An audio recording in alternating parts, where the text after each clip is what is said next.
complete. So we did that, and that was fabulous. I'm really, really glad I did that. It was like watching a science experiment, because it was truly astounding to see this thing coming out of your body, and all of a sudden it's a person.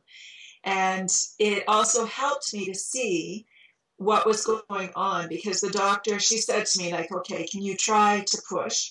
And so I was holding my legs up and trying to bear down to do that. And she said, oh, no, it's not working. It's not doing anything. So then she was worried about getting my son out quick enough, because once he started coming, it was like sort of fast and hard.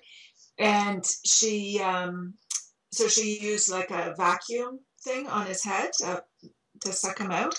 And she was having a bit of difficulty. And then I said, well, wait, let me try again. So then I did it a second time, and I pushed like with all my might. And she said, oh, it is working now.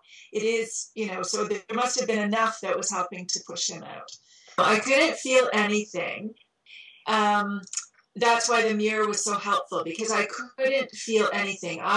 What happened was I figured I would be fine without any kind of epidural or medicine or anything like that, because I can't feel.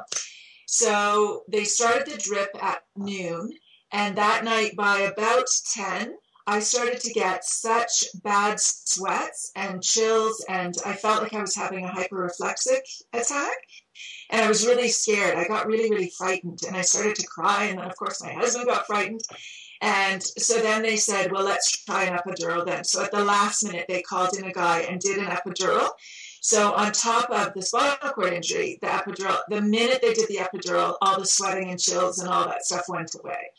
So that was something, again, I wasn't expecting to need to do.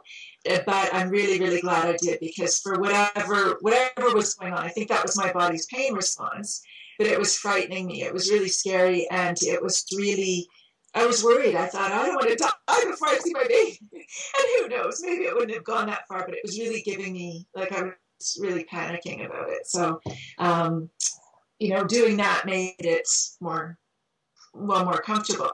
So with the mirror, I could see, I was laying on the table, like I'm flat on the delivery table, and my legs were in my arms, like my hands hooked, because I don't have full hand function.